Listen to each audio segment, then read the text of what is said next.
Hello, जय हिंद, नमस्कार सभी साथियों का एक बार फिर से सभी का स्वागत है। आज के सेशन में हम स्टार्ट करेंगे एक नया चैप्टर। ये चैप्टर है केमिकल बॉन्डिंग, जो कि +1 कोर्स के साथ में इसको पढ़ाते हैं।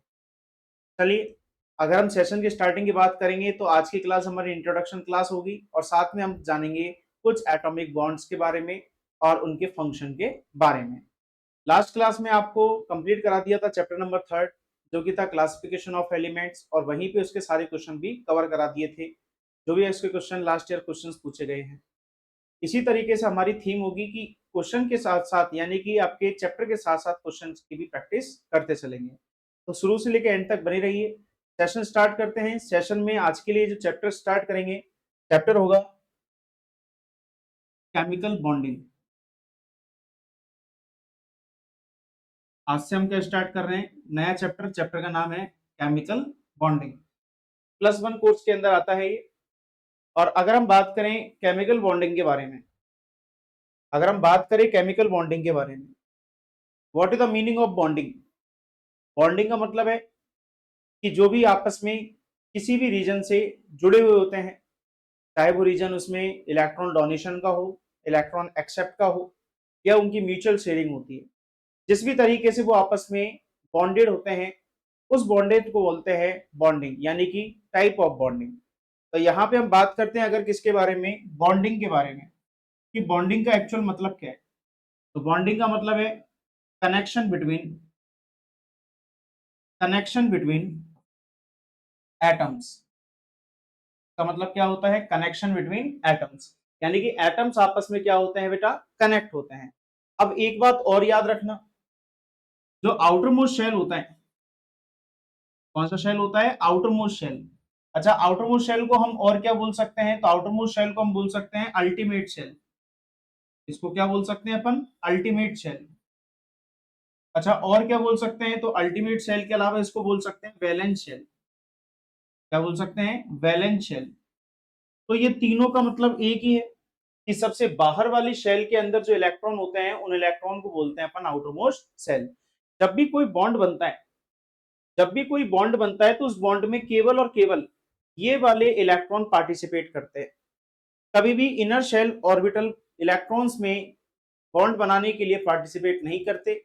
सिर्फ और सिर्फ जो आउटर मोस्ट शेल होते हैं, ये आउटर मोस्ट शेल ही बॉन्ड बनाने के अंदर पार्टिसिपेट करते हैं। जैसे आपको एक एग्जांपल लेके चलते हैं। मैंने आपसे कहा मैग्नीशियम। अब मैग्नीशियम का नंबर होता है 12। इलेक्ट्रॉनिक कॉन्फ़िगरेशन क्या होता है इसका, 1s2, 2s2, 2p6, 3s2। अगर आपसे पूछा जाए कि सबसे आउटर मोस्ट शेल कौन सा है, तो सबसे आउटर मोस्ट शेल है इसका कौन सा, 3s। तो यानी कि इसके पास में कितने इलेक्ट्रॉन है, वैलेंस शेल इलेक्ट्रॉन के 2। तो ये 2 इलेक्ट्रॉन्स ही इसके अंदर बॉन्ड बनाने में पार्टिसिपेट कर सकते हैं। इसी तरीके से मैंने बोला क्लोरीन। क्लोरीन का नंबर कितना है, 17। 17 का electronic configuration 1s2, 2s2, 2p6, 3s2, 3p5। अगर आपसे पूछा जाए बताइए लास्ट वाला आउटर मोस्ट शेल कौन सा होगा, तो आउटर मोस्ट शेल के लिए आपको चेक करना है कि हाईएस्ट नंबर कौन सा है। अगर n की वैल्यू जिसमें हाईएस्ट होगी वही इसका आउटर मोस्ट शेल होगा। तो टोटल आउटर मोस्ट शेल में इलेक्ट्रॉन कितने हो जाएंगे, 7। इस तरीके से हम कह सकते हैं कि जब भी कोई एटम, उसके अंदर जो अल्टीमेट शेल होता है, यानी आउटर मोस्ट शेल जो होता है, उसके इलेक्ट्रॉन्स ही बॉन्ड में क्या करेंगे, पार्टिसिपेट करेंगे। तो बताइए मैग्नीशियम के कितने इलेक्ट्रॉन बॉन्ड में पार्टिसिपेट करेंगे, 2 इलेक्ट्रॉन्स। क्लोरीन के कितने इलेक्ट्रॉन बॉन्ड में पार्टिसिपेट करेंगे, 7 इलेक्ट्रॉन। चलिए अगर मैं आपसे पूछूं, बताना फास्फोरस के कितने इलेक्ट्रॉन बॉन्ड में पार्टिसिपेट करेंगे, जल्दी से बताएं फास्फोरस के कितने इलेक्ट्रॉन बॉन्ड में पार्टिसिपेट करते हैं। तो अगर हम यह ध्यान से देखें कि फास्फोरस का नंबर है 15, और अगर अपन 15 को भी डिवाइड कर दे तो पहली शेल में कितने इलेक्ट्रॉन होते हैं, 2। अगली शेल में कितने इलेक्ट्रॉन होते हैं, 8। अगली शेल में कितने इलेक्ट्रॉन होते हैं, 8। लेकिन इसकी कैपेसिटी कितनी है इलेक्ट्रॉन की, 15। तो इस तरीके से हम इसको डिवाइड कर सकते हैं 2, 8, 5। यानी कि फास्फोरस की कैपेसिटी आउटर मोस्ट इलेक्ट्रॉन में 5 इलेक्ट्रॉन्स की। तो यहाँ पे आउटर मोस्ट शेल ही हमेशा बॉन्ड बनाने में पार्टिसिपेट करते हैं। It's a clear. अब इसका क्वेश्चन आता है कि इनर शेल सर्किट्स क्यों नहीं करते, यानी कि इनर शेल के जो इलेक्ट्रॉन होते हैं वो बॉन्ड बनाने में पार्टिसिपेट क्यों नहीं करते। अगर हम इसको समझें, अगर हम इसको समझें कि इनर शेल ऑर्बिट के इलेक्ट्रॉन्स बॉन्ड बनाने में पार्टिसिपेट क्यों नहीं करते? तो याद रखना, अंदर के जो इलेक्ट्रॉन होते हैं वो पहले से ही न्यूक्लियस के साथ क्या शो करते हैं? अट्रैक्शन फोर्स, यानी कि उनके ऊपर अट्रैक्शन फोर्स बहुत ज्यादा होता है as compare to their repulsion force. जबकि अगर अपन बात करें आउटर सेल की, तो आउटर सेल के अंदर क्या है कि जो लगने वाला न्यूक्लियर चार्ज होता है वो पहली बात तो कम होता है, और दूसरा यहां से इलेक्ट्रॉन को इजीली निकाला भी जा सकता है। यानी अगर मैं बात करूं यहाँ पे मैग्नीशियम के लिए 1s की, और एक मैं बात करूं यहाँ पे 3s की, तो 3s के ऊपर न्यूक्लियस का अट्रैक्शन फोर्स क्या लगेगा? कम लगेगा, क्योंकि डिस्टेंस इसकी ज्यादा है। तो जिसके पास में डिस्टेंस ज्यादा होगी, अट्रैक्शन फोर्स कम होगा, वहां से इलेक्ट्रॉन को इजीली क्या कर सकते हैं? अपन हटा सकते हैं, निकाल सकते हैं। तो इसलिए हम बोलते हैं कि हमेशा आउटर मोस्ट शेल के इलेक्ट्रॉन ही बॉन्ड में फॉर्मेशन में पार्टिसिपेट करते हैं। चलिए आगे बढ़ते हैं। अगर मैं बात करूं यहाँ पे कि बॉन्ड कितने टाइप के होते हैं, how many types of bond?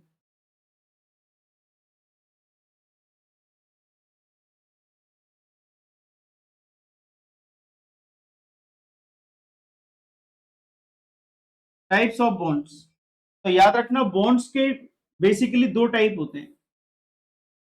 Bonds के कितने टाइप होते हैं? टू टाइप्स होते हैं। किसके बेसिस पे? तो यहां पर आता है बॉन्ड डिसोसिएशन एनर्जी। कौन सी एनर्जी आती है? Bond dissociation energy. क्या होती है बॉन्ड डिसोसिएशन एनर्जी? तो बॉन्ड डिसोसिएशन एनर्जी का मतलब है कि the energy which required to break a bond, यानी कि किसी बॉन्ड को ब्रेक करने के लिए रिक्वायर एनर्जी को बोला जाता है बॉन्ड डिसोसिएशन एनर्जी। अब यहां पे हमने इसको पार्टिसिपेट किया, इसको हमने डिवाइड किया कि अगर बॉन्ड डिसोसिएशन एनर्जी अप्रोक्सीमेटली है 200 किलो जूल पर मोल, और एक तरफ बॉन्ड डिसोसिएशन एनर्जी है, एक तरफ बॉन्ड डिसोसिएशन एनर्जी है 2 से लेकर के 40 किलो जूल पर मोल। अब इसका मतलब क्या हुआ? इसका मतलब हुआ कि जिसकी बॉन्ड डिसोसिएशन एनर्जी हाई है, उसका मतलब उसके अंदर बॉन्ड कैसा होगा? स्ट्रांग होगा, क्योंकि जितना ज्यादा बॉन्ड स्ट्रांग होता है उसको ब्रेक करने के लिए एनर्जी उतनी ज्यादा देनी पड़ती है। तो यहां पे हम इसका क्लासिफिकेशन करते हैं on the basis of bond dissociation energy. एक के अंदर एनर्जी कितनी चाहिए? 200। एक में एनर्जी कितनी चाहिए? 2 से लेकर के 40। तो यानी कि हमने इस बॉन्ड को ब्रेक किया है on the basis of their strength, यानी कि उसकी प्रबलता के आधार पे हमने बंध को बांटा है। एक तरफ स्ट्रॉन्ग बॉन्ड और दूसरी तरफ वीक बॉन्ड। स्ट्रॉन्ग बॉन्ड की एनर्जी कितनी होगी? 200, और वीक बॉन्ड की एनर्जी कितनी होगी? 2 से लेकर के 40 किलो जूल पर मोल, यानी कि पर मोल के अंदर इतनी एनर्जी को लेना ही पड़ेगा बॉन्ड को ब्रेक करने के लिए। अब हम बात करें यहाँ पे कि बॉन्ड एनर्जी जो होगी जिसकी 200 किलो जूल पर मोल है, ये किसके लिए एलिजिबल होता है? तो it is applicable for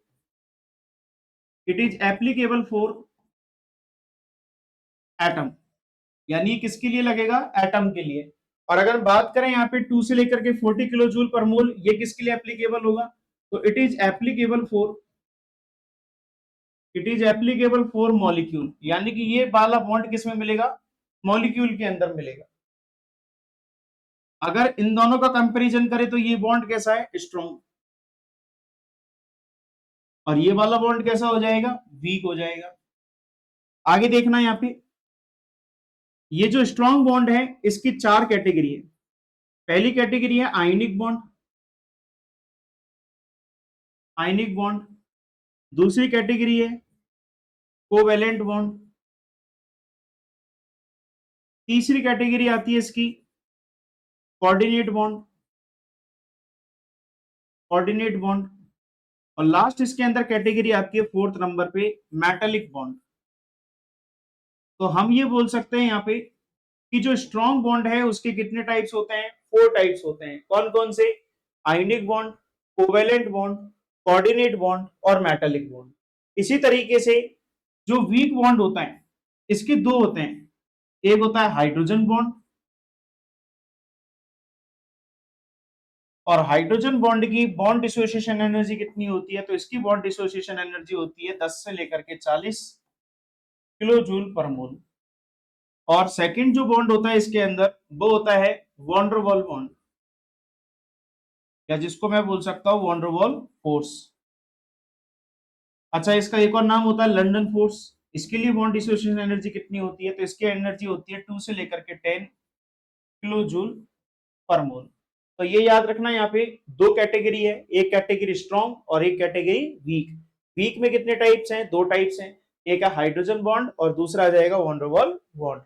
hydrogen bond की कैपेसिटी कितनी है बॉन्ड डिसोसिएशन एनर्जी की, 10 to 40 किलो जूल पर मोल, और वॉन्डरवॉल की कैपेसिटी कितनी है बॉन्ड को ब्रेक करने के लिए, 2 से लेकर के 10 किलो जूल पर मोल। तो यदि मैं आपसे पूछूं, बताइए कि हाइड्रोजन बॉन्ड और वॉन्डरवॉल बॉन्ड में ज्यादा बॉन्ड स्ट्रॉन्ग किसमें होगा।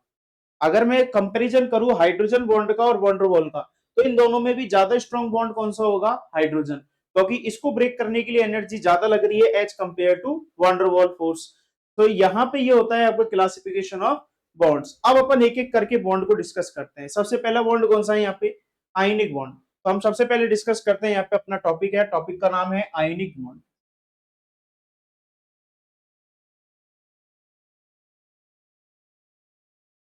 टॉपिक का नाम क्या है, आयनिक बॉन्ड। क्या मतलब निकल रहा है यहाँ पे कि आयनिक बॉन्ड का मतलब क्या होता होगा। आयनिक बॉन्ड का मतलब क्या है, तो नाम से क्लियर है, आयन। आयन का मतलब एक तरफ कैटायन और दूसरी तरफ एनायन। कैटायन का फॉर्मेशन कब होगा, जब वो इलेक्ट्रॉन को डोनेट करेगा, और एनायन का फॉर्मेशन कब होगा, जब वो इलेक्ट्रॉन को एक्सेप्ट करेगा। तो यहाँ पे एक को इलेक्ट्रॉन डोनेट करना है, दूसरे को इलेक्ट्रॉन गेन करना है, तो इससे इन दोनों के बीच का जो बॉन्ड बनेगा, इस बॉन्ड को बोला जाएगा आयनिक बॉन्ड बोला जाएगा। क्लियर है। तो हम यहाँ पे क्या लिखेंगे कि bonding between ions, bonding between ions. अब हम बात करें कि कैटायन कब फॉर्म होता है और एनायन कब फॉर्म होता है। कैटायन का मतलब पॉजिटिव और एनायन का मतलब नेगेटिव। अब कब पॉजिटिव बनेगा और कब नेगेटिव बनेगा, आइए इसको समझते हैं। मैंने कहा आपसे लिथियम, लिथियम का नंबर कितना है बेटा, 3। अगर लिथियम का नंबर 3 है, तो इसका मतलब पहले शेल में कितने इलेक्ट्रॉन है, 2, और अगले शेल में कितने इलेक्ट्रॉन है, 1। इस वाली शेल में मैक्सिमम कितने इलेक्ट्रॉन होने चाहिए थे स्टेबल होने के लिए, तो फर्स्ट शेल में होते हैं 2, सेकंड शेल में होते हैं कितने, 8। तो यहाँ पे इसके पास कितने इलेक्ट्रॉन है, 1 इलेक्ट्रॉन। अगर इसको कंप्लीट करना है अपना ऑक्टेट, तो इसको कितने इलेक्ट्रॉन्स की नीड है, 7 इलेक्ट्रॉन्स की। क्या इसको कोई 7 इलेक्ट्रॉन दे सकता है। जब भी यहाँ पे लास्ट में 1 इलेक्ट्रॉन आ जाएगा, इसका मतलब इसको number of electrons high requirement है, और ऐसे में वो 7 इलेक्ट्रॉन्स को गेन नहीं करेगा। तो उससे अच्छा क्या करेगा, ये अपने एक इलेक्ट्रॉन को क्या कर देगा, डोनेट कर देगा। ये अपने एक इलेक्ट्रॉन को क्या करेगा, डोनेट करेगा, और डोनेट करेगा तो इस पे चार्ज कौन सा आ जाएगा, प्लस। क्लियर है बात सभी को। तो याद रखना, जितने भी ग्रुप नंबर 1 के एलिमेंट होते हैं, जितने भी ग्रुप नंबर 1 के एलिमेंट होते हैं, अब ग्रुप नंबर 1 के कौन कौन से एलिमेंट, तो ट्रिक बताई थी आपको पिछले चैप्टर में। फर्स्ट ग्रुप की ट्रिक होती है हेलिना की रफ से फरियाद, यानी hydrogen, lithium, sodium, potassium, rubidium, caesium और फ्रांसियम, उन सभी पे चार्ज कौन सा होता है, +1 चार्ज होता है, क्योंकि वो एक इलेक्ट्रॉन को क्या करते हैं, डोनेट कर देते हैं। अब अगर मैं आपसे एग्जाम्पल पूछूं, बताइए जैसे कि बेरिलियम है, इसका नंबर कितना है, तो बेरिलियम का नंबर होता है 4। पहली शेल में कितने इलेक्ट्रॉन है, 2, अगली शेल में कितने इलेक्ट्रॉन है, 2। अब इस 2 को कंप्लीट होने के लिए कितना चाहिए, 6। क्या कोई इसको 6 इलेक्ट्रॉन देगा, क्या कोई इसको 6 इलेक्ट्रॉन देगा, क्योंकि औकात इसकी 6 इलेक्ट्रॉन की गेन करने की है ही नहीं। खुद की औकात कितनी है, 2 इलेक्ट्रॉन की। तो ये क्या अपनी औकात से ज्यादा इलेक्ट्रॉन ले सकता है, नहीं ले सकता। तो इसका अच्छा क्या करेगा, ये अपने 2 इलेक्ट्रॉन को डोनेट करेगा, और अपने 2 इलेक्ट्रॉन्स को डोनेट करेगा, तो इसके पास रिमेनिंग इलेक्ट्रॉन कितने आएंगे, 2। और पहले में कितने आते हैं, 2 इलेक्ट्रॉन, यानी स्टेबल हो जाएगा। तो हम ये कह सकते हैं कि जो बेरिलियम है, अच्छा बेरिलियम कौन से ग्रुप में आता है, तो ये आता है ग्रुप नंबर 2 में। कौन से ग्रुप में आता है, ग्रुप नंबर 2 में आता है, जिसको बोलते हैं अपन एल्केलाइन अर्थ मेटल। इसकी ट्रिक क्या थी, मैंने आपको बताई थी। तो ट्रिक थी इसकी, बेटा मांगे कार स्कूटर बाप राजी, यानी beryllium, magnesium, calcium, strontium, barium और रेडियम। तो ये जितने भी एलिमेंट्स आएंगे ग्रुप नंबर 2 के, उन सभी पे चार्ज कौन सा होगा बेटा, +2 चार्ज होगा। कौन सा चार्ज होगा, +2 चार्ज होगा। आगे अगर मैं बात करूं यहाँ पे बोरॉन की, बोरॉन का नंबर कितना है, 5। इलेक्ट्रॉनिक कॉन्फ़िगरेशन क्या बनेगा इसका, 2,3। इसका इलेक्ट्रॉनिक कॉन्फ़िगरेशन क्या बनेगा, 2,3। अब ये बताइए लास्ट में कितने इलेक्ट्रॉन है, 3, और इसको कंप्लीट होने के लिए कितने इलेक्ट्रॉन चाहिए, इसको कंप्लीट होने के लिए कितने इलेक्ट्रॉन चाहिए, तो इसको कंप्लीट होने के लिए इलेक्ट्रॉन चाहिए 5 इलेक्ट्रॉन्स। कितने इलेक्ट्रॉन्स चाहिए, 5 इलेक्ट्रॉन्स। तो आप ये बताइए, अगर खुद की औकात 3 इलेक्ट्रॉन की है तो क्या ये 5 इलेक्ट्रॉन्स को गेन कर सकता है? नहीं कर सकता। तो उससे अच्छा ये अपने 3 इलेक्ट्रॉन को क्या करेगा? डोनेट करेगा। और अगर अपने ये 3 इलेक्ट्रॉन्स को डोनेट करेगा तो चार्ज कौन सा आ जाएगा बोरॉन पे? +3। कौन सा चार्ज आ जाएगा? +3 चार्ज आ जाएगा। अब बोरॉन कौन से ग्रुप में होता है? तो बोरॉन का ग्रुप नंबर होता है 13। और 13 में कौन कौन से एलिमेंट्स होते हैं उसकी ट्रिक बताई थी आपको।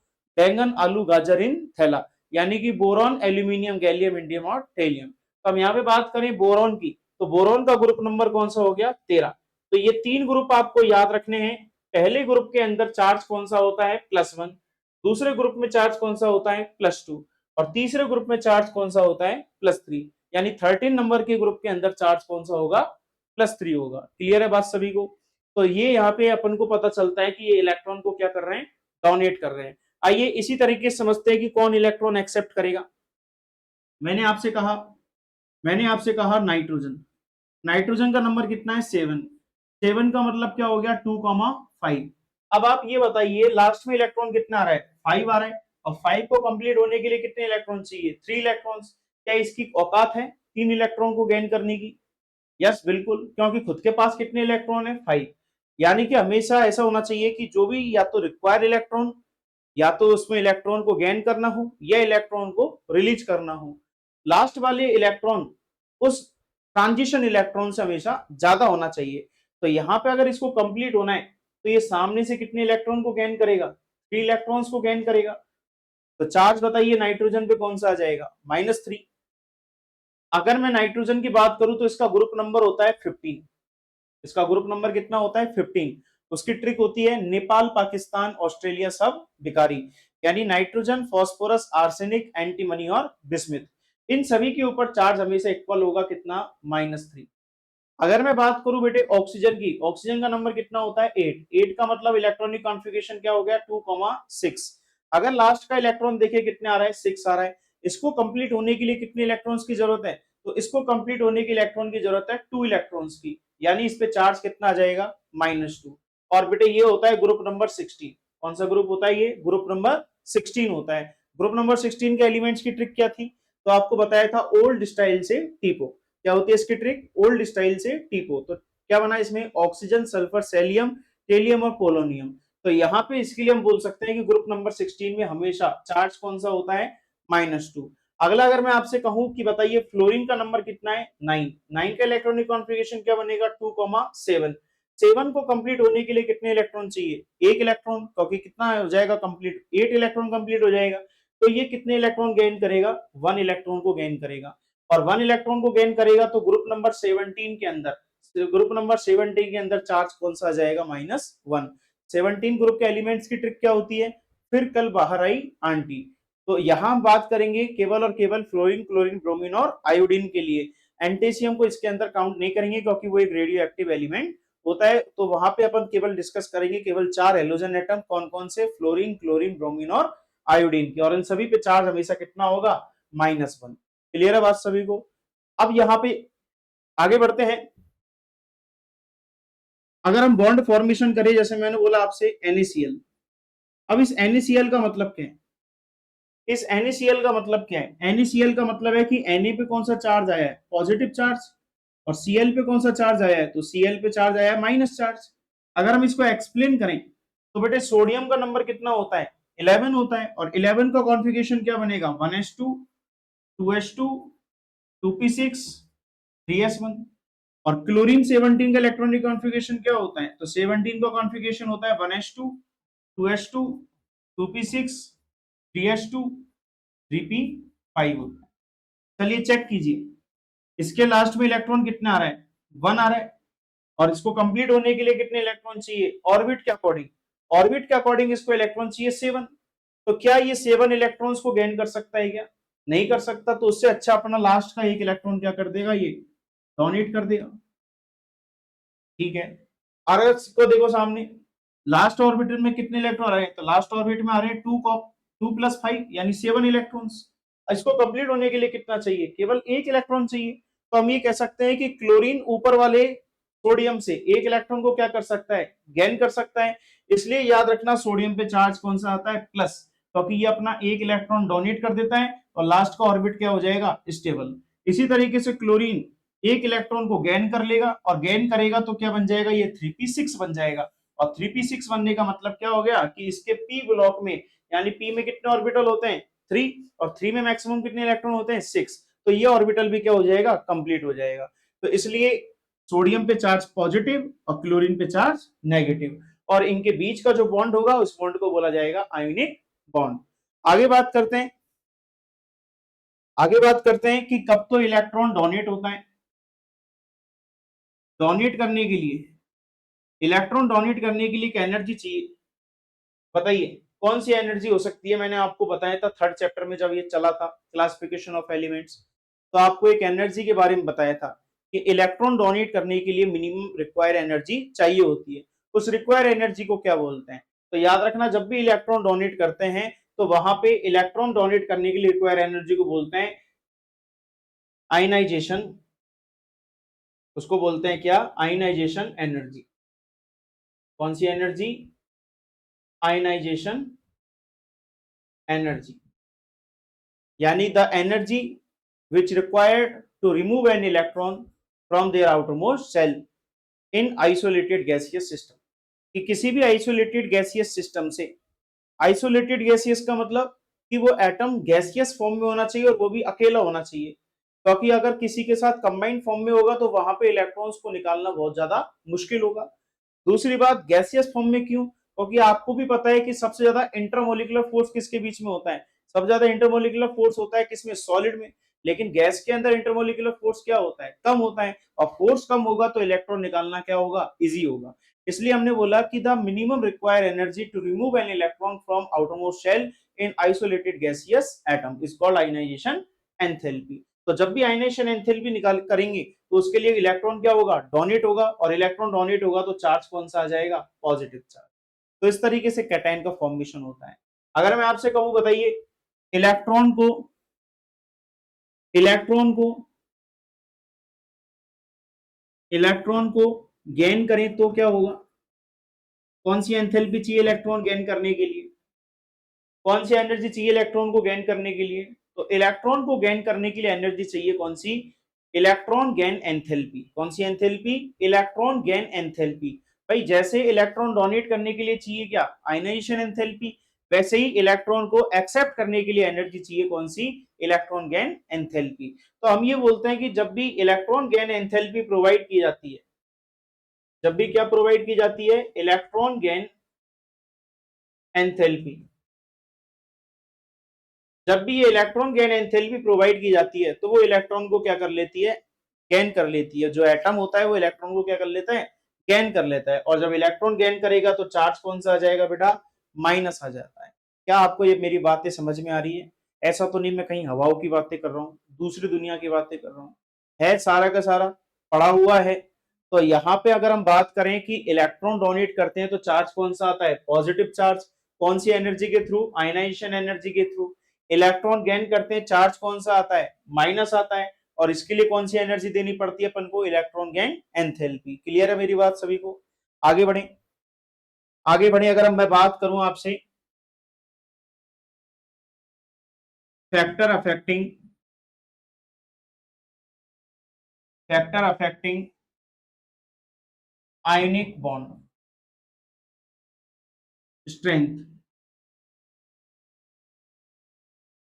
कि कैसे पता करें, कैसे पता करें, कैसे पता करें कि कौन सा बॉन्ड आयनिक के अकॉर्डिंग स्ट्रांग होगा और कौन सा बॉन्ड आयनिक बॉन्ड के अकॉर्डिंग वीक होगा, उसकी स्ट्रेंथ का कैसे पता चलेंगे, आयनिक बॉन्ड की ताकत का कैसे पता चलेगा कि कौन से आयंस में या कौन से कंपाउंड में आयनिक कैरेक्टर ज्यादा है। तो याद रखना पहला फैक्टर तो कौन सा होगा, पहला फैक्टर अपना होगा कौन सा, पहला फैक्टर होगा आयनाइजेशन एनर्जी। कौन सा फैक्टर होगा सबसे पहला, आयनाइजेशन एनर्जी। अभी आपको बताया कि आयनाइजेशन एनर्जी से क्या फॉर्म होता है, कैटायन फॉर्म होता है। तो अगर मैं यहाँ पे लिखूं, अगर मैं यहाँ पे लिखूं कि आयनाइजेशन एनर्जी कैसे फैक्टर को डिसाइड करती है, तो याद रखना आयनाइजेशन एनर्जी जितनी ज्यादा होगी, आयनाइजेशन एनर्जी जितनी क्या होगी, ज्यादा होगी, उसके अंदर उसके अंदर आयनिक कैरेक्टर भी क्या होंगे, उतने कम होंगे। यानी कि हम ये बोल सकते हैं या तो आयनिक कैरेक्टर बोल दो, या फिर अपन ये बोल सकते हैं कैरेक्टर की बजाय सही वर्ड रहेगा ionic bond strength. Ionic bond strength की जितनी ज्यादा ionisation energy, ionic bond strength क्या होगी उसकी, कम होगी। अब मैं आपको इसका मतलब समझाता हूं। मान लीजिए दो हैं, दो लोग हैं, एक है ए और एक है बी, एक है ए और एक है बी। आपको पैसे की जरूरत पड़ी, आपको सपोज पैसे चाहिए 5,000 रुपए। आपके दो दोस्त हैं, एक दोस्त है ए, एक दोस्त है बी। आपने पहले ए को फोन लगाया और फोन लगाने पर आपने कहा कि भाई मुझे पैसे की जरूरत है, और सामने वाले ने कहा कितने पैसे, आपने बोला 5,000, और वो आपके खाते में पैसे डाल देता है 100 रुपए। कितने पैसे डाल देता है, 100 रुपए डाल देता है। तो अब आप ये बताइए, क्या आपका 100 रुपए में काम हो सकता है? क्योंकि काम होने के लिए कितने पैसे चाहिए, 5,000 रुपए, बट इसने डाले कितने आपके अकाउंट में, 100 रुपए। ठीक है, अब आपने बी को फोन लगाया, बी को आपने पूछा, बी ने भी आपके मोबाइल पे, अब बी ने आपके मोबाइल में डाल दिए कितने पैसे, 1,000 रुपए। इसने कितने रुपए डाले थे, तो इसने डाले थे 100 रुपए। बी ने आपके पास कितने की मदद की, 1,000 रुपए की। ए ने कितने की मदद की, 100 रुपए की। अब आप ये बताइए इन दोनों में बढ़िया दोस्त कौन सा है, ए बढ़िया है या बी बढ़िया है? ए बढ़िया है या बी बढ़िया है? तो हम कहेंगे कि कौन सा दोस्त बढ़िया है, बी। क्यों बढ़िया है? क्योंकि इसने नंबर ऑफ अमाउंट ज्यादा पे किया, यानी कि इसने कितने पैसे सेंड किए, 1,000 रुपए। यानी कि हम ये कह सकते हैं कि जो जितने ज्यादा इलेक्ट्रॉन्स को, जो जितने ज्यादा इलेक्ट्रॉन्स को डोनेट करता है, जो जितने ज्यादा इलेक्ट्रॉन्स को क्या करता है, डोनेट करता है, तो वहां पे उसके लिए आयनिक कैरेक्टर क्या होंगे, ज्यादा होंगे। तो अगर मैं बात करूं यहां पे आयनाइजेशन एनर्जी के अकॉर्डिंग, आयनाइजेशन एनर्जी क्या होती है कि वो एनर्जी जो इलेक्ट्रॉन को क्या करे, डोनेट करे। अब दो एलिमेंट है एक्स और वाई, मान लेते हैं कि एक्स जो है वो कम एनर्जी पर ही इलेक्ट्रॉन डोनेट कर रहा है, और बी जो है यानी कि जो वाई है उसको जितनी एनर्जी दे उतनी कम, जितनी बार एनर्जी दे वो एनर्जी को एब्जॉर्ब कर रहा है, लेकिन इलेक्ट्रॉन ही नहीं निकाल रहा। तो बताओ क्या ऐसे में, क्या ऐसे में उस वाई के द्वारा आयनिक बॉन्ड बन सकता है? नहीं। तो हम ये कहेंगे कि जितनी कम आयनाइजेशन एनर्जी होगी, यानी कि इलेक्ट्रॉन जितनी कम एनर्जी पे इलेक्ट्रॉन निकाल सकता है, वो उतना अच्छा क्या होगा, आयनिक बॉन्ड शो करेगा। बात समझ में आ रही है क्या? एक मैंने बोला एक्स, एक मैंने बोला वाई। मान लेते हैं कि एक्स के लिए बॉन्ड एनर्जी है 2 किलो जूल, मान लेते हैं कि वाई के लिए इलेक्ट्रॉन एनर्जी है 5 किलो जूल। तो जिसमें ज्यादा एनर्जी लगेगी उसका मतलब उसके अंदर इलेक्ट्रॉन निकलने की पॉसिबिलिटी उतनी क्या है, कम है। और जो कम एनर्जी पे इलेक्ट्रॉन आसानी से डोनेट कर दे, क्या वो जल्दी से आयन बनाएगा कि नहीं बनाएगा, क्या उस पर जल्दी से पॉजिटिव चार्ज आएगा कि नहीं आएगा? तो याद रखना, पॉजिटिव चार्ज इस बात पे डिपेंड नहीं करता कि वो कितने इलेक्ट्रॉन निकाल रहा है, बात इस पे डिपेंड करता है कि वो कितना जल्दी और कितनी कम एनर्जी के साथ पॉजिटिव चार्ज को गेन करता है। तो इसलिए हम अगर बात करें आयनाइजेशन एनर्जी की, कि जितनी कम आयनाइजेशन एनर्जी होगी उसके लिए आयनिक बॉन्ड की स्ट्रेंथ क्या होगी, सबसे ज्यादा होगी। अब जैसे मैं आपको एग्जांपल से लेके चलता हूं, मैंने बोला Na+, मैंने बोला Mg+2, मैंने कहा Al+3। तीनों को चेक कीजिए एक बार। सोडियम पे चार्ज कितना है, +1। मैग्नीशियम पे चार्ज कितना है, +2। एल्यूमिनियम पे चार्ज कितना है, +3। अगर आप तीनों का कंपैरिजन करें तो मुझे जल्दी से बताना कि किसके अंदर आयनाइजेशन एंथैल्पी कम होगी। इन तीनों में सबसे कम आयनाइजेशन एंथैल्पी किसकी है, फर्स्ट आयनाइजेशन एंथैल्पी। तीनों में फर्स्ट आयनाइजेशन एंथैल्पी किसके लिए कम है, जल्दी से बताएं। तो अगर हम चेक करें सोडियम, मैग्नीशियम और एल्यूमिनियम, नंबर क्या होता है इसका, 11, 12 और 13। क्या ये एक पीरियड है, क्या ये एक पीरियड है? और पीरियड में लेफ्ट टू राइट साइड जाने पर आयनाइजेशन एंथैल्पी क्या हो जाती है, इंक्रीज हो जाती है। तो हम ये कह सकते हैं क्या कि एल्यूमिनियम की आयनाइजेशन एंथैल्पी क्या है, मैक्सिमम है। और जिसके लिए आयनाइजेशन एंथैल्पी बड़ी होगी और उसके अंदर आयनिक बॉन्ड की कैरेक्टर भी क्या होंगे, कम होंगे। तो बताओ सबसे ज्यादा आयनिक बॉन्ड बनाने की प्रोबेबिलिटी किसकी होगी? सोडियम की। सोडियम से कम मैग्नीशियम और मैग्नीशियम से कम एल्यूमिनियम। क्या आपको बात समझ में आ रही है? अब कुछ बच्चे मुझसे पूछेंगे कि सर ये केवल एक इलेक्ट्रॉन निकाल रहा है, ये इलेक्ट्रॉन निकाल रहा है 3, ज्यादा इलेक्ट्रॉन तो कौन निकाल रहा है? एल्यूमिनियम। तो क्या यहाँ पे आयनिक बॉन्ड स्ट्रेंथ एल्यूमिनियम के लिए ज्यादा हो सकती है? आंसर आएगा नहीं। अभी आपको बताया था कि आयनिक बॉन्ड इस बात पे डिपेंड करता है कि वो कितनी आसानी से इलेक्ट्रॉन दे रहा है। जितनी आसानी से इलेक्ट्रॉन देगा तो इसका मतलब आयनाइजेशन एंथैल्पी उसकी क्या होगी? कम होगी। तो सबसे आसानी से कौन दे रहा है? सोडियम दे रहा है। और सोडियम जो देगा इलेक्ट्रॉन को, यानी कि इसकी बॉन्ड आयनाइजेशन एंथैल्पी क्या होगी? कम। तो उसके लिए हम कह सकते हैं कि आयनिक बॉन्ड का स्ट्रेंथ का ऑर्डर क्या बनेगा? Sodium then magnesium then aluminium. Clear है बात सभी को? तो ये वाला ऑर्डर हो गया किसका? Order of ionic bond. ये किसका ऑर्डर है भाई? आयनिक बॉन्ड का ऑर्डर है।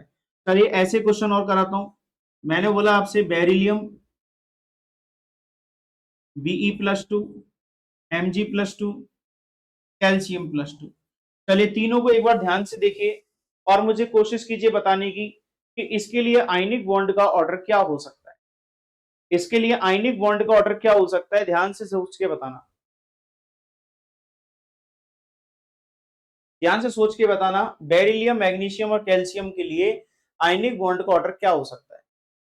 तो अगर मैं ध्यान से देखूं, बेरिलियम का नंबर कितना है?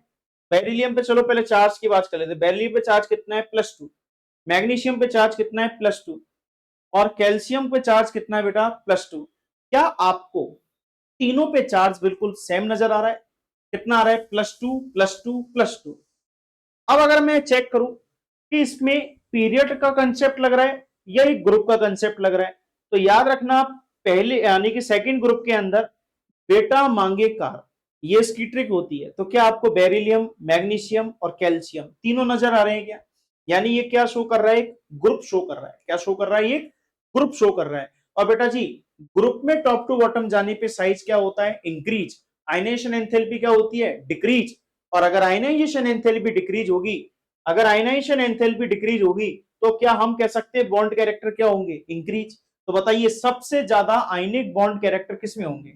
तो सबसे ज्यादा आयनिक बॉन्ड कैरेक्टर होंगे बेरिलियम में। उससे कम किसमें होंगे? सॉरी उल्टा बोल दिया। सबसे ज्यादा आयनिक बॉन्ड कैरेक्टर किसमें होंगे? जिसकी आयनाइजेशन एंथैल्पी क्या है? आयनाइजेशन एंथैल्पी क्या है? मिनिमम है। तो हम ये कह सकते हैं कि इसके लिए आयनिक बॉन्ड कैरेक्टर क्या होंगे? सबसे ज्यादा। तो सबसे कम किसके लिए हो जाएंगे? बेरिलियम के लिए। Are you getting my point? Are you getting my point? if the size of if the size of anion is high, then ionic character or ionic bond characters is increase. Clear? आगे बात करें। पहला factor हो गया ionization enthalpy. अब दूसरा factor आता है, यहां पे दूसरा फैक्टर आता है इलेक्ट्रॉन गेन एंथैल्पी, या जिसको हम ऐसे शो कर सकते हैं delta H of easy. Delta H easy. Delta H का मतलब हो गया चेंज इन एंथैल्पी। किसकी रेस्पेक्ट में? इलेक्ट्रॉन गेन की रेस्पेक्ट में। This is called electron gain enthalpy. Yes. What is the meaning of electron gain enthalpy? Electron gain enthalpy means the energy which release when an element accept an electron from outermost cell. Clear? So this is called electron gain enthalpy. And if I am talking about the electron gain enthalpy, electron gain enthalpy electron gain enthalpy is directly proportional to ionic bond strength. Is directly proportional to ionic bond strength. Let's see.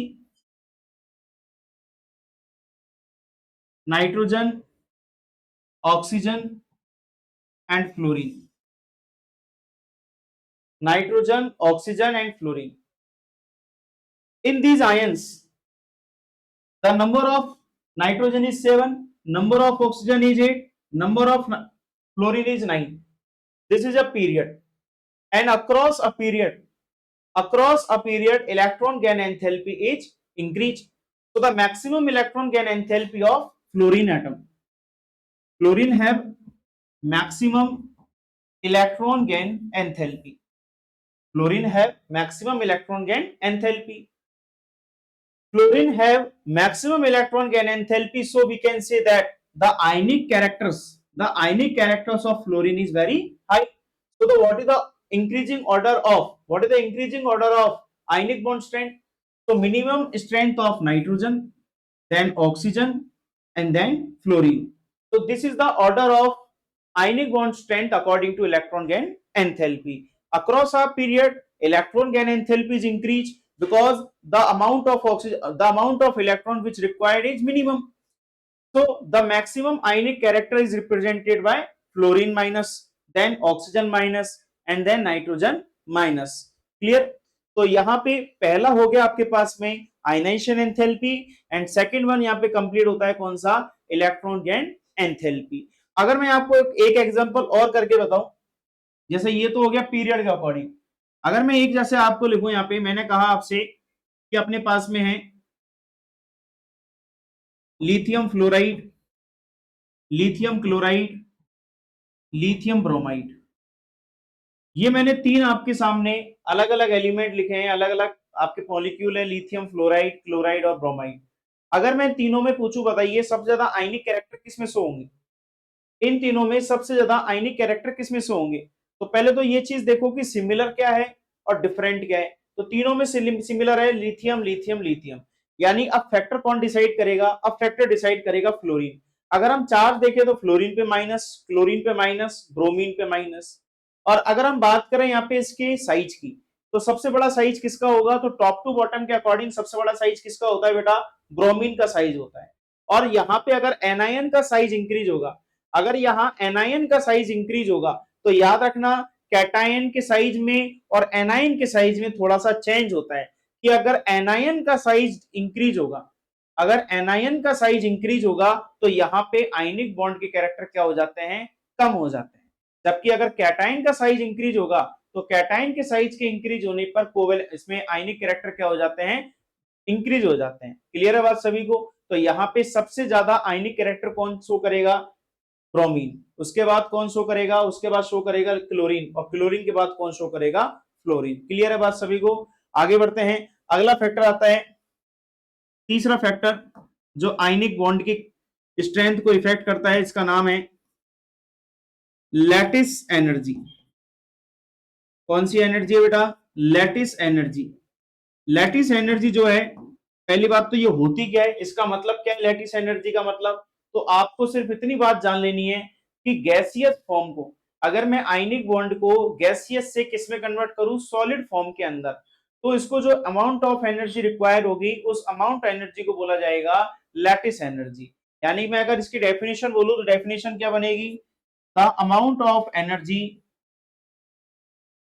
the amount of energy which required, the amount of energy which required to form solid ionic bond from gaseous phase is called lattice energy.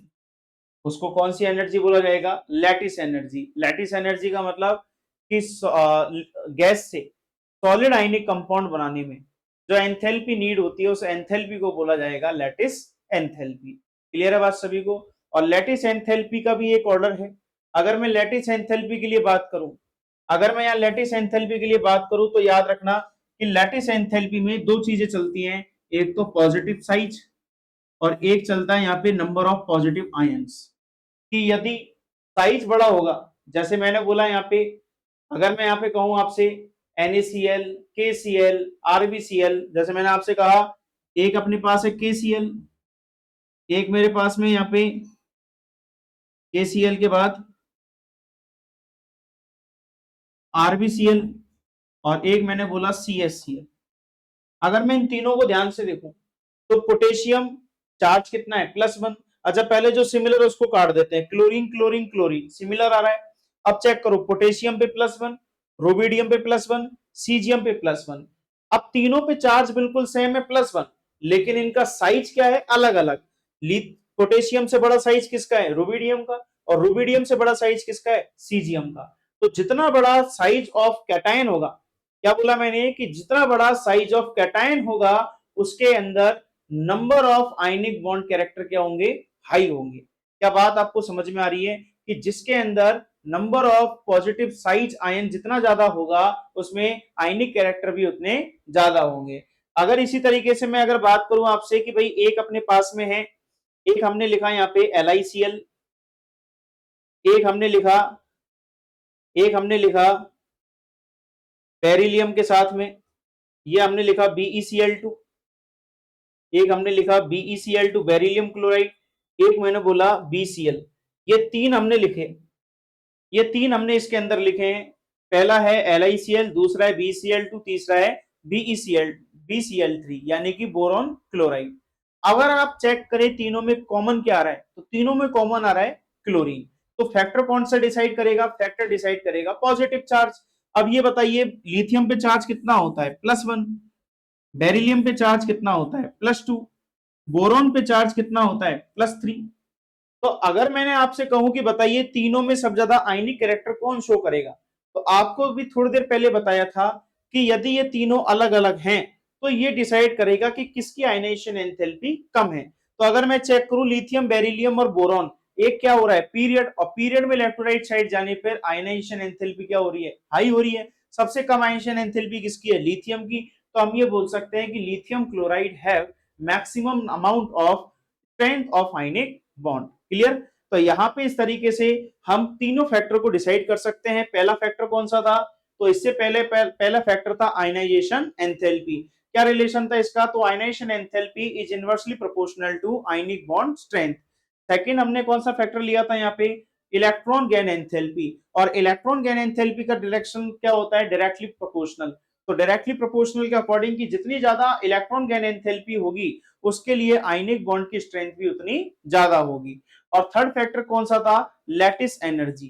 Clear है बात सभी को। तो ये हुआ यहाँ पे ionic bond के फैक्टर के बारे में कि आयनिक बॉन्ड के फैक्टर को कौन कौन यहाँ पे डिसाइड करता है। क्लियर। अब आगे चलते हैं हम इसके बारे में। और एक सर्किल यहाँ पे आता है, एक साइकिल आता है यहाँ पे जिसको बोलते हैं, इंपोर्टेंट है ये भी, इसको बोला जाता है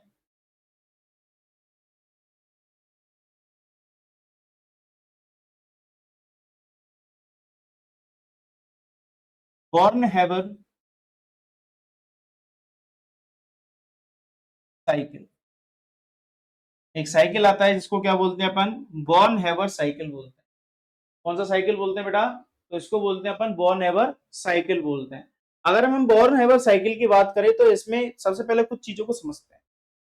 अभी आपको मैंने एक एनर्जी बोली थी आयनाइजेशन, एक एनर्जी पढ़ाई थी इलेक्ट्रॉन गेन, और लास्ट में एक एनर्जी बताई थी लैटिस एनर्जी। लेट्स सी, अगर मुझे कोई भी आयनिक बॉन्ड बनाना है, अगर मुझे कोई भी क्या बनाना है बेटा, आयनिक बॉन्ड बनाना है, तो आयनिक बॉन्ड बनाने के लिए मुझे दो चीजें चाहिए, एक तो पॉजिटिव और दूसरा नेगेटिव। अगर मुझे पॉजिटिव चाहिए तो पॉजिटिव का मतलब इलेक्ट्रॉन को क्या करना है, डोनेट करना है। और बेटा हमेशा याद रखना, इलेक्ट्रॉन डोनेट कौन करता है, मेटल करता है। इलेक्ट्रॉन को डोनेट कौन करता है, मेटल। और नेगेटिव चार्ज का मतलब कि इलेक्ट्रॉन को एक्सेप्ट करना, और इलेक्ट्रॉन कौन एक्सेप्ट करता है, नॉन मेटल करता है। कौन करता है, नॉन मेटल करता है। तो क्या हम इसकी एक डेफिनेशन और बोल सकते हैं आयनिक बॉन्ड की, कि the bonding between metal and non metal, the bonding between metal and non metal is called ionic bond.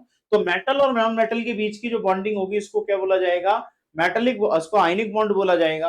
अब अपन सबसे पहले मेटल के लिए पॉजिटिव चार्ज क्रिएट करते हैं। अपन सबसे पहले मेटल के लिए क्या क्रिएट करते हैं, पॉजिटिव चार्ज। आइए समझते हैं इसको। मैंने बोला मेटल का सिंबल हो गया एन। ये किस फॉर्म में होता है मेटल, तो मेटल होता है हमेशा किस फॉर्म में, सॉलिड फॉर्म में। मेटल किस फॉर्म में होता है बेटा, सॉलिड फॉर्म में। अब ये बताइए कि क्या मैं इससे सीधे इलेक्ट्रॉन को निकाल सकता हूं, क्या मेटल से सीधे इलेक्ट्रॉन को निकाला जा सकता है, तो आंसर आएगा नहीं। क्योंकि यहाँ पे इलेक्ट्रॉन्स के बीच में अट्रैक्शन फोर्स क्या है, बहुत ज्यादा है। तो अगर मुझे इलेक्ट्रॉन निकालना है तो पहले वो फोर्स क्या करना पड़ेगा, कम करना पड़ेगा। और फोर्स को कम करने के लिए मुझे इसकी स्टेट को क्या करना पड़ेगा, चेंज करना पड़ेगा। चलिए बताइए, आपने छोटी क्लासों में पढ़ा होगा कि सॉलिड से गैस बनाने की प्रोसेस को क्या बोलते हैं, यानी कि the process in which solid phase is directly convert into gaseous phase without convert into liquid. तो क्या हम उसको क्या हम उसको डेल्टा एच ऑफ सब्लिमेशन बोल सकते हैं? क्या हम उसको डेल्टा एच ऑफ सब्लिमेशन बोल सकते हैं? सब्लिमेशन का मतलब हिंदी में क्या बोलते हैं, उर्ध्वपातन। जैसे कपूर होता है सॉलिड फॉर्म में, बट जलाने के बाद क्या बन जाता है, गैसियस फॉर्म में। तो इसी तरीके से हमने मेटल की सॉलिड फॉर्म को किस में कन्वर्ट कर दिया, तो मेटल की सॉलिड फॉर्म को हमने कन्वर्ट कर दिया किसके अंदर, गैस के अंदर, by the help of sublimation energy, या मैं इसको बोल सकता हूं सब्लिमेशन एंथैल्पी। तो पहला काम हो गया, मैंने इसको किसमें कन्वर्ट कर दिया, गैस में। चलिए बताइए, अब मुझे इसके अंदर से मेटल में से इलेक्ट्रॉन निकालना है तो कौन सी एनर्जी दूंगा? अगर मुझे इस मेटल में से इलेक्ट्रॉन को निकालना है तो कौन सी एनर्जी दूंगा? तो आपका आंसर आएगा यहाँ पे आयनाइजेशन एनर्जी। कौन सी एनर्जी आएगा बेटा, आयनाइजेशन एनर्जी। यानी कि अगर मैंने इसको आयनाइजेशन एनर्जी दी तो एक इलेक्ट्रॉन निकलेगा, और इलेक्ट्रॉन निकलेगा तो चार्ज कौन सा आएगा बेटा, पॉजिटिव चार्ज। कौन सा आएगा, पॉजिटिव चार्ज। अच्छा, क्या आप मुझे बता सकते हो कि ये कौन सी एनर्जी है, आयनाइजेशन एनर्जी फर्स्ट है या आयनाइजेशन एनर्जी सेकंड है? तो याद रखना, अगर एक इलेक्ट्रॉन निकलेगा तो उस एनर्जी को बोलेंगे फर्स्ट आयनाइजेशन एनर्जी। अगर यहाँ पे 2 होता तो कौन सी आयनाइजेशन एनर्जी होती, सेकंड आयनाइजेशन एनर्जी होती। तो इस आयनाइजेशन एनर्जी को बोलेंगे अपन फर्स्ट आयनाइजेशन एनर्जी। क्लियर है बात सभी को? मैं लिख देता हूं यहाँ पे कि ये एनर्जी कौन सी है, तो ये एनर्जी है आयनाइजेशन एनर्जी फर्स्ट। क्लियर? चलिए, ये हमारा तैयार हो गया क्या, M+, किस फॉर्म में हो गया, गैसियस फॉर्म में। अब अपन बात करते हैं सामने वाले नॉन मेटल के बारे में। बेटा नॉन मेटल को हम बेसिकली लिख सकते हैं क्या, एक्स, यानी कि इसको किससे रिप्रेजेंट करेंगे, एक्स से। और एक बात और याद रखना कि अगर हम यहाँ पे एक्स की बात करें, यानी कि नॉन मेटल की बात करें, तो नॉन मेटल हमेशा और हमेशा मॉलिक्यूल की फॉर्म में एग्जिस्ट करता है। किसकी फॉर्म में, मॉलिक्यूल की। अब ये बताओ, तुमने सामने मेटल कौन सा लिया है, एक मेटल लिया है, नंबर ऑफ मोल कितना है इसका, 1। और अगर मैं H2 की बात करूं,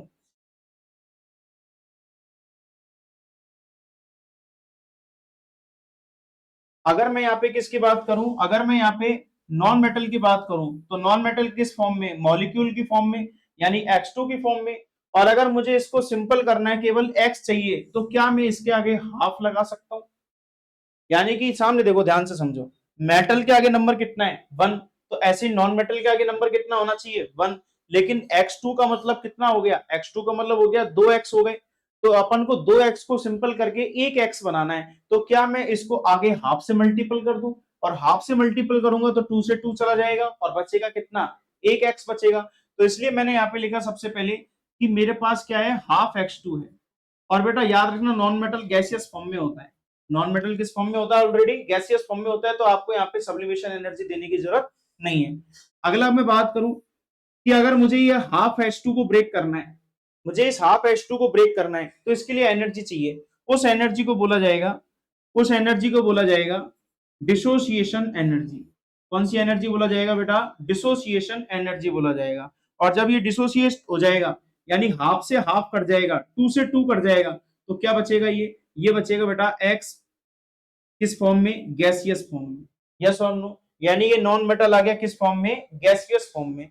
अगर मैं बात करूं कि इस पे कौन सा चार्ज लाना है हमको, इस पे चार्ज लाना है माइनस, तो माइनस कब आएगा, इसके पास माइनस कब आएगा, जब इसको कौन सी एनर्जी दी जाएगी, delta H of electron gain enthalpy. यानी कि इसको एंथैल्पी कौन सी दी जाएगी, इलेक्ट्रॉन गेन एंथैल्पी। तो बताओ ये किस में कन्वर्ट हो जाएगा, ये कन्वर्ट हो जाएगा x माइनस में। क्या यहाँ पे दोनों तरफ हमारे पास पॉजिटिव और नेगेटिव आ चुके हैं?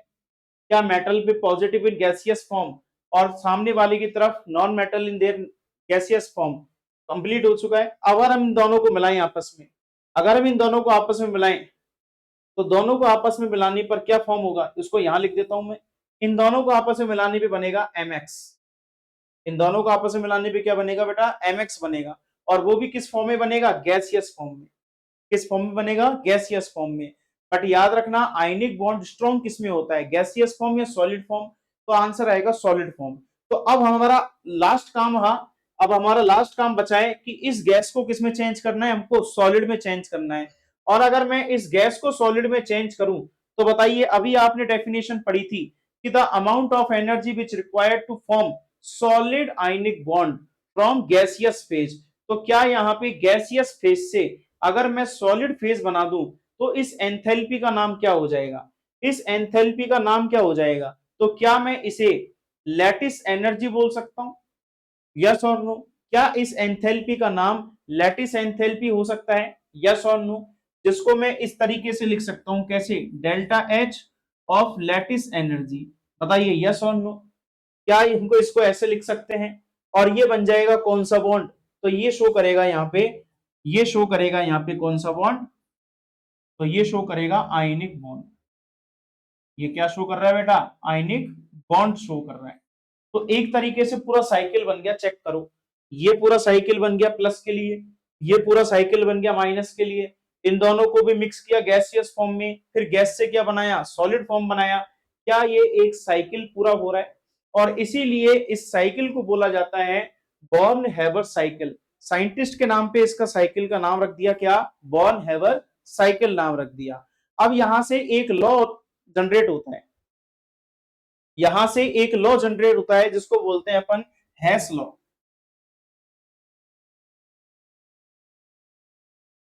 यहां से एक लॉ जनरेट होता है इस लॉ को क्या बोलते हैं बेटा, हैस लॉ बोलते हैं। अब हैस लॉ क्या कहता है, ध्यान से देखना। हैस लॉ ये बोलता है कि अगर मैं जितनी भी एनर्जी है, जैसे वो सब्लिमेशन हो, आयनाइजेशन हो, डिसोसिएशन हो, इलेक्ट्रॉन गेन हो या लैटिस एंथैल्पी हो, सबको अगर मैं आपस में सम कर दूं, अगर सबका सम कर दिया जाए, सबको जोड़ दिया जाए, तो क्या वो टोटल एनर्जी के इक्वल आएगा कि नहीं आएगा, क्या वो टोटल एनर्जी के इक्वल आएगा क्या? तो इसीलिए अपन बोल सकते हैं कि हैस लॉ क्या होता है, तो हैस लॉ का मतलब है कि the total sum of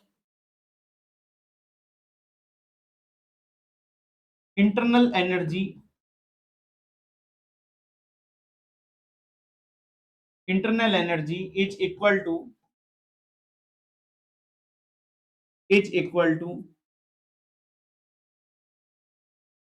total energy. क्या टोटल एनर्जी, क्या टोटल एनर्जी इंटरनल एनर्जी के सम के इक्वल हो सकती है, तो उसी को अपन क्या बोलेंगे, हैस लॉ बोलेंगे। चलिए अब जल्दी से बता दीजिए कि अगर मैं यहां पे लिखूं, अगर मैं यहां पे लिखूं, बताना, अगर मैं लिखता हूं कि डेल्टा एच फॉर्मेशन के लिए एंथैल्पी क्या होगी, यानी आयनिक बॉन्ड के फॉर्मेशन की जो एंथैल्पी होगी उसको मैं किस किस एनर्जी के इक्वल लिख सकता हूं। तो सबसे पहली एनर्जी किसके अकॉर्डिंग थी, मेटल के अकॉर्डिंग। सबसे पहले एनर्जी मेटल के अकॉर्डिंग कौन सी एंथैल्पी है, सब्लिमेशन। सब्लिमेशन के बाद आयनाइजेशन, तो मैं क्या लिख सकता हूं यहाँ पे कि delta H of sublimation plus ionisation energy plus, अब वहां से नॉन मेटल को कौन सी एनर्जी चाहिए थी, तो नॉन मेटल को सबसे पहले चाहिए थी डेल्टा एच ऑफ डिसोसिएशन, और जब डिसोसिएट हो जाएगी तो उसको क्या देनी थी, इलेक्ट्रॉन गेन एंथैल्पी, यानी delta H of easy. Easy का मतलब इलेक्ट्रॉन गेन।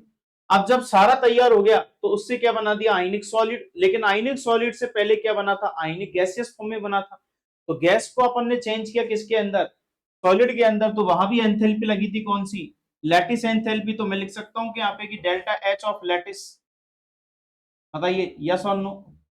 क्या इस टोटल एनर्जी को, क्या इस टोटल एनर्जी को हम बोल सकते हैं, क्या इस टोटल एनर्जी को अपन बोल सकते हैं क्या, हैस लॉ? क्योंकि हैस लॉ ही क्या कह रहा है कि अगर मैं सारी इंटरनल एनर्जी को मिक्स कर दूंगा तो वो टोटल एनर्जी के इक्वल आ जाता है। बताइए आपको यहां तक ये बात समझ में आई है या नहीं आई है? हम डिस्कस कर रहे हैं पहला बॉन्ड कौन सा, आयनिक बॉन्ड, जो किसके बीच में बनता है, आयनिक बॉन्ड के बीच में बनता है। एक बार इसे बनाइए फिर आगे बात करते हैं।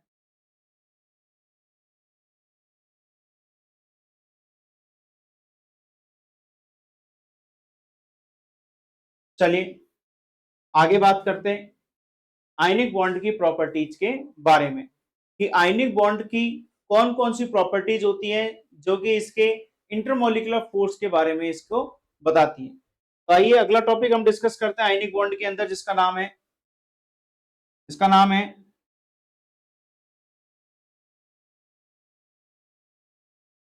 Physical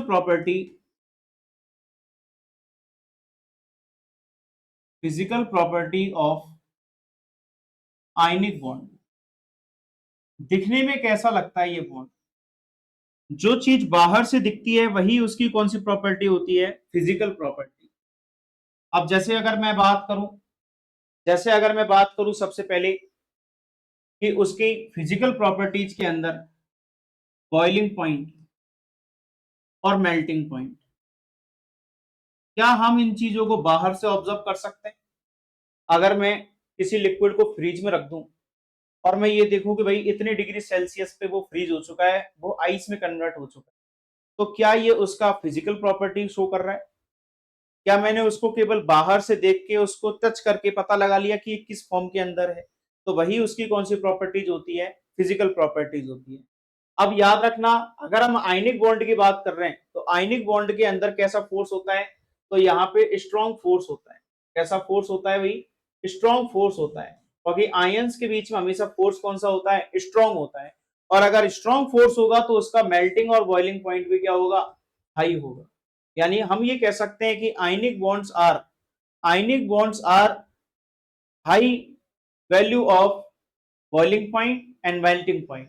They have the number of boiling point and melting point are so high. Reason क्या है? Because they have a strong intermolecular force. चलिए आगे हम बात करें सेकंड इसकी प्रॉपर्टी है, और वो प्रॉपर्टी है इसकी सॉलिड की, इसकी सॉलिड प्रॉपर्टी। यानी आयनिक बॉन्ड क्या होते हैं? आयनिक बॉन्ड होते हैं ब्रिटल होते हैं, यानी कि चमकदार होते हैं। इनकी प्रॉपर्टी क्या है? कि ये ब्रिटल है। इसके अलावा ये कैसे हैं? सॉलिड भी हैं। कैसे हैं? ये सॉलिड भी हैं। क्लियर है बात सभी को? और साथ में अगर हम बात करें कि इनका रीजन क्या है, तो इसका रीजन सिर्फ होगा, एक ही रीजन है कि इनके बीच का फोर्स क्या होता है? स्ट्रॉन्ग होता है। अगला बात करें हम तीसरा फिजिकल प्रॉपर्टीज की, तो वो आएगा इसका, वो इसके अंदर हम लिख सकते हैं क्या? वो लिख सकते हैं हम इसकी सॉल्युबिलिटी। क्या लिख सकते हैं हम? सॉल्युबिलिटी। चलिए देखिए सॉल्युबिलिटी। बेटा सॉल्युबिलिटी का मतलब क्या होता है? कि वो किसी भी एक्वस सॉल्यूशन के अंदर डिसॉल्व हो सकता है। अब बेटा याद रखना, अगर मैं आयनिक कंपाउंड की बात करूं, आयनिक बॉन्ड की बात करूं, तो दो चीजें बनती हैं, एक तो प्लस और दूसरी क्या बनती है? माइनस बनती है। याद रखना किसी भी कंपाउंड का ये जो नेचर होता है पॉजिटिव चार्ज और नेगेटिव चार्ज में ब्रेक होने का, इसी प्रॉपर्टी को बोलते हैं अपन पोलरिटी। इसको अपन क्या बोलते हैं बेटा? पोलरिटी बोलते हैं। और पोलरिटी के दो टाइप होते हैं, एक होता है पोलर और दूसरा होता है नॉन पोलर। यानी कि जिनके अंदर आयंस बन जाएंगे वो तो क्या हो जाएंगे? पोलर, और जिसके अंदर आयंस नहीं होंगे वो क्या होंगे बेटा? Non polar.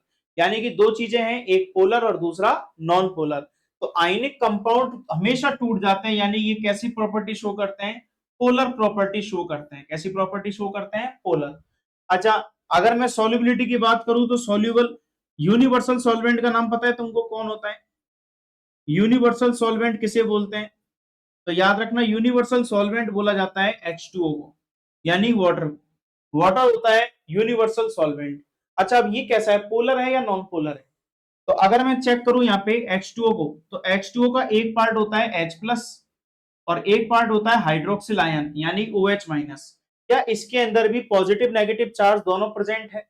तो हम ये बोल सकते हैं कि वाटर भी क्या होता है? पोलर होता है। वाटर भी क्या होता है? पोलर होता है। तो इसलिए पोलर को किस में डिसॉल्व कर सकते हैं? पोलर में। तो यहाँ पे एक स्टेटमेंट आता है, बहुत ही फेमस स्टेटमेंट है, लाइक डिसॉल्व लाइक। स्टेटमेंट क्या है भाई? Like dissolve like. Like dissolve like का मतलब कि polar substance are dissolve in polar solvent and non polar substance are dissolve in non polar solvent. तो यहां पे हम ये कह सकते हैं कि आयनिक बॉन्ड को हम इजीली वाटर के अंदर क्या कर सकते हैं? डिसोसिएट कर सकते हैं। जैसे अगर मैं बनाऊं यहाँ पे कि अपने पास में NaCl है, अपने पास क्या है बेटा? NaCl है। अब मैंने यहाँ पे लिया Na+ को, इसको लिया Na+ को, तो बताइए इसका प्लस H2O के किस पार्ट के साथ रिएक्ट करेगा, प्लस पार्ट या माइनस पार्ट? तो आंसर आएगा माइनस पार्ट। तो हम ये कह सकते हैं कि Na+ का सामने वाला हिस्सा कौन सा होगा, तो Na+ के वाला सामने वाला हिस्सा होगा कौन सा, O-, यानी H2O- वाला। इसी तरीके से और भी H2O के मॉलिक्यूल्स है, तो उसमें भी पार्ट क्या बनेगा, H2O-, इसका भी पार्ट क्या बनेगा, H2O-, इसका भी पार्ट क्या बनेगा, H2O-। समझ में आ रही है क्या बात? या फिर मैं अगर H2O को और तरीके से लिखूं तो ऐसे भी लिख सकता हूं कि एक तरफ चलेगा H+ और दूसरी तरफ चलेगा कौन सा, OH-। इसको मैं क्या लिख सकता हूं, OH- और साथ में क्या लिख सकता हूं, H+। तो याद रखना सोडियम पे प्लस है तो इसको कौन कनेक्ट करेगा, माइनस, प्लस को कौन कनेक्ट करेगा, माइनस कनेक्ट करेगा। क्या बात आपको समझ में आ रही है? इसी तरीके से मान लीजिए अगर मैं क्लोरीन को लिखूं, क्लोरीन का मतलब क्या हो गया, माइनस चार्ज। अब इस माइनस चार्ज को कौन डिसॉल्व करेगा, तो माइनस चार्ज को डिसॉल्व करेगा H+, और साथ में कौन आ जाएगा, OH-। यानी अब नंबर किसका आएगा, प्लस का नंबर किसका आएगा बेटा, H+ का नंबर आएगा। तो हम ये बोल सकते हैं कि हमेशा पोलर सॉल्यूट किस में डिसॉल्व होते हैं, पोलर सॉल्वेंट्स में डिसॉल्व होते हैं। और पॉजिटिव चार्ज किसके साथ रिएक्ट करेगा, माइनस के साथ, और माइनस चार्ज किसके साथ रिएक्ट करेगा बेटा, प्लस के साथ। Are you getting my point? चलिए नेक्स्ट पॉइंट, फिजिकल प्रॉपर्टीज में, और वहां हम बात करेंगे किसके बारे में, कंडक्टिविटी के बारे में। हम डिस्कस करेंगे किसके बारे में, कंडक्टिविटी के बारे में डिस्कस करेंगे। आपने अक्सर सुना होगा, काफी बार रील्स में भी, सोशल मीडिया पे काफी ऐसी वीडियोस आती हैं, तो आपने देखा होगा कि जो सॉलिड होता है, सॉलिड फॉर्म जो होता है, जैसे मैं बात करूं सिर्फ नमक की, नमक क्या होता है, एक आयनिक बॉन्ड होता है, आयनिक कंपाउंड होता है। क्या उसमें करंट आ सकता है? तो सॉलिड फॉर्म में कभी भी करंट नहीं आएगा। लेकिन अगर वही नमक पानी में मिला दे तो क्या पानी में करंट आएगा? बिल्कुल आएगा। क्यों? क्योंकि वो NaCl किस में कन्वर्ट हो गया, आयंस में कन्वर्ट हो गया। तो हम यह बोल सकते हैं कि जब भी फ्री आयंस होंगे, free ions like Na+ ion and chlorine- ion, जब भी फ्री आयंस होते हैं तो वो फ्री आयंस की वजह से इलेक्ट्रिसिटी फ्लो होती है। तो हम यहाँ पे क्या लिखेंगे कि आयनिक बॉन्ड के अंदर, हम बॉन्ड कौन सा पढ़ रहे हैं, आयनिक बॉन्ड पढ़ रहे हैं, तो आयनिक बॉन्ड के अंदर जो आयनिक सॉलिड होता है, क्या होता है बेटा, आयनिक सॉलिड होता है, वो हमेशा क्या होता है, वो होता है जिसकी कंडक्टिविटी बहुत कम होती है। यानी हम ये लिख सकते हैं कि आयनिक सॉलिड्स क्या होते हैं, आयनिक सॉलिड्स होते हैं पुअर कंडक्टर ऑफ इलेक्ट्रिसिटी। क्या होते हैं ये, poor conductor of electricity and heat. लेकिन अगर इसी को वाटर के अंदर मिक्स कर दे, यानी मैं बना दूं आयनिक एक्वस, अगर हम क्या बना दे, आयनिक एक्वस बना दे, एक्वस का मतलब होता है कि सॉलिड पार्टिकल्स का किसमें प्रेजेंट होना, एक्वस मीडियम में, यानी कि लिक्विड मीडियम में प्रेजेंट होना। तो इस कंडीशन में क्या बनेंगे, इस कंडीशन में लिख सकते हैं it is a good conductor of electricity, it is a good conductor of electricity. और अगर ये गुड कंडक्टर ऑफ इलेक्ट्रिसिटी है तो इसका रीजन क्या होगा, तो इसका रीजन होगा क्या, तो इसका रीजन होगा free ions, free ions are present, free ions are present. क्या आपको मेरी बात समझ में आई? आज की क्लास में हमने यहाँ पे डिस्कस किया है किसके बारे में, आयनिक बॉन्ड के बारे में। आयनिक बॉन्ड फॉर्म कैसे होता है, कैसे उसकी स्टेबिलिटी चेक करते हैं, और कौन से फैक्टर यहाँ पे इसको इफेक्ट करते हैं। साथ में हमने बॉर्न हैबर साइकिल और साथ में डिस्कस किया था फिजिकल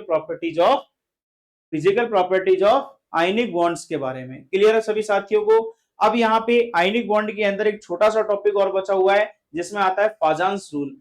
अब हम एक काम करेंगे, क्यों, क्योंकि अब कोवेलेंट बॉन्ड के कैरेक्टर स्टार्ट होंगे, तो हम कोवेलेंट बॉन्ड को एक साथ ही नेक्स्ट सेशन में करेंगे, जिसके अंदर हम कोवेलेंट के बारे में जानेंगे, फाजान्स रूल्स के बारे में जानेंगे, और साथ में देखेंगे कि किसी कंपाउंड में कितने परसेंट आयनिक कैरेक्टर हो सकते हैं और कितने परसेंट कोवेलेंट कैरेक्टर हो सकते हैं, उनको कैसे डिफाइन करते हैं, क्योंकि ये भी आपके सीरीज के लिए बहुत इंपॉर्टेंट है, क्वेश्चंस पूछे जाते हैं और यहां से क्वेश्चन करना बहुत इजी है। सीधा सीधा यहां से फॉर्मूला बेस या फिर हम बात करें सीधे थ्योरी बेस्ड क्वेश्चन पूछते हैं, कोई यहाँ पे समस्या नहीं आने वाली। लेकिन जरूरी क्या है कि आपको सारे लेक्चर्स अच्छे से देखने होंगे और समझना होगा डीप के अंदर कि भाई किस तरीके से हमको यहाँ पे अलग अलग बॉन्ड्स के बारे में उसकी स्टेबिलिटी को चेक करना है। तो आज की क्लास में इतना ही। आपसे उम्मीद है आपको सेशन अच्छा लगा होगा। जल्दी से फटाफट से चैनल को सब्सक्राइब कर दीजिए, वीडियो को लाइक कर दीजिए और अपने उन दोस्तों के साथ भी शेयर कीजिए जिनके साथ आप देख रहे हो सरकारी नौकरी का सपना। आज के लिए इतना ही। Thank you. जय हिंद।